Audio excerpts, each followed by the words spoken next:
में 2022 के विधानसभा चुनावों का बिगुल बज चुका है।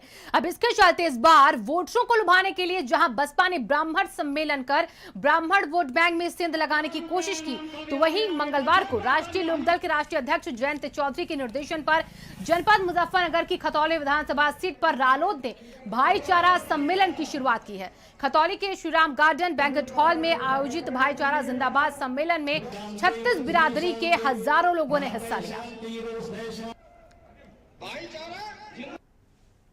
इस तरह से यहाँ लोगों की उपस्थिति है वो इस बात का प्रतीक है कि जो आज की मौजूदा सरकार जो किसानों का और मजदूरों का शोषण कर रही है उसको चुनौती दे रही है।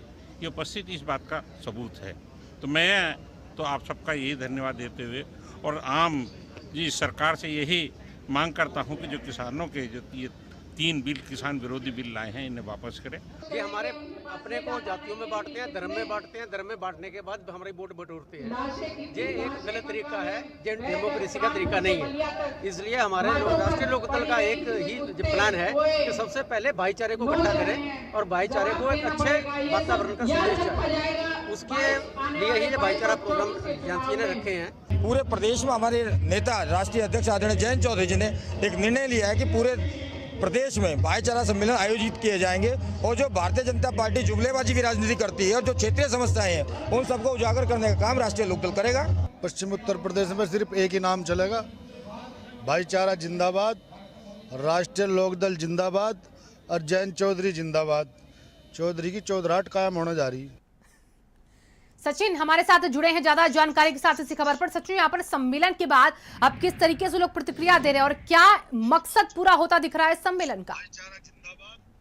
शिवांगी, आपको बता दूं कि उत्तर प्रदेश में अब 2022 के चुनाव का जो बिगुल था वो पूरी तरह से बज चुका है। अयोध्या में पहले तो ब्राह्मण सम्मेलन बसपा द्वारा किया गया और आज पश्चिमी उत्तर प्रदेश के मुजफ्फरनगर जनपद में जयंत चौधरी के नेतृत्व पर ये भाईचारा सम्मेलन लोकदल ने किया, जिसमें 36 बिरादरी के लोग मौजूद थे और 36 बिरादरियों का जो सम्मेलन था ये उसमें एक ही बात कही गई कि 2013 के जो सांप्रदायिक दंगे मुजफ्फरनगर में हुए थे उसके बाद उत्तर प्रदेश में बीजेपी की सरकार आई थी, तो ये कहीं ना कहीं जो आपस में भाईचारे की जो दूरियां थी वो अब दूर की जाए और आने वाले 2022 के चुनाव में गठबंधन को भारी मतों से जिताकर विजय बनाए और अखिलेश यादव को मुख्यमंत्री बनाए। इस तरह का आह्वान यहाँ के 36 बिरादरी के लोगों ने किया है।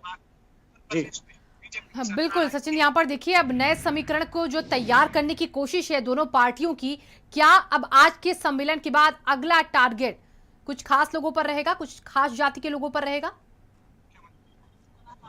अभी तो जो जैन लोकदल के नेता है उनका साफ तौर से कहना है कि ये मुजफ्फरनगर से शुरुआत हुई है भाईचारा सम्मेलन की। इसके बाद ये उत्तर प्रदेश के तमाम कई जिलों में इस तरह के सम्मेलन बड़े बड़े किए जाएंगे, चाहे वो मुस्लिम सम्मेलन हो या जाट सम्मेलन हो या सैनी सम्मेलन हो या फिर ब्राह्मण सम्मेलन हो। इस तरह के सम्मेलनों का अब दौर चल चुका है क्योंकि 2022 का चुनाव आने वाला है और इससे पहले ये सभी राजनीतिक पार्टी अब एकजुट होकर कहीं ना कहीं भाजपा को हराने की रणनीति बना रही है। इतना ही नहीं, 5 सितंबर को भाकियू भी मुजफ्फरनगर में एक उत्तर प्रदेश सरकार के खिलाफ महापंचायत करने जा रही है, जिसमें हरियाणा और राजस्थान और उत्तराखंड और उत्तर प्रदेश के तमाम बड़े किसान मौजूद होंगे और यहाँ इस पंचायत में एक ही आह्वान किया जाएगा कि इस बार 2022 के चुनाव में कोई भी व्यक्ति या किसान भाजपा सरकार को वोट ना दे। कहीं ना कहीं भाजपा सरकार की जो नीति थी उससे किसान और जो आम जनता है वो परेशान हो चुकी है और यही कारण है कि 2022 के चुनाव में अब कहीं ना कहीं जो कृषि कानून बिल का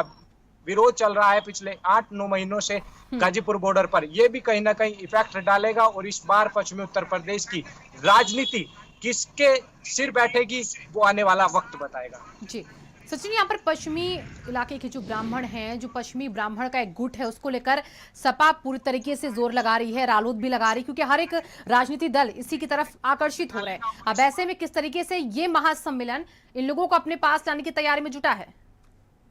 हमने पहले भी चुनावों में देखा कि ब्राह्मण अधिकतर समाजवादी पार्टी के साथ जुड़ा रहता है। इतना ही नहीं, हालांकि कुछ परसेंट तक अलग पार्टियों पर भी ब्राह्मण जाता है, लेकिन इस बार जो ब्राह्मणों का मूड है वो सपा के साथ है, क्योंकि 2022 का चुनाव है वो वास्तव में अब विकास के मुद्दों का चुनाव होगा, क्योंकि चाहे रोजगार हो या फिर युवाओं की नौकरी हो या फिर 3 कृषि कानून बिल हो, किसानों का अब तो यही मानना है कि अब इस सरकार से त्राहीमाम किसान हो चुके हैं। आम जनता, महंगाई हो या फिर अपने युवाओं के लिए नौकरी ना हो, इससे भी परेशान है। कहीं ना कहीं 2022 के चुनाव में अब कहीं ना कहीं अब जो जनता है जी, वो अपना बहुत बहुत मोड़ शुक्रिया चेंज कर सचिन चुकी है। इन तमाम जानकारियों के लिए।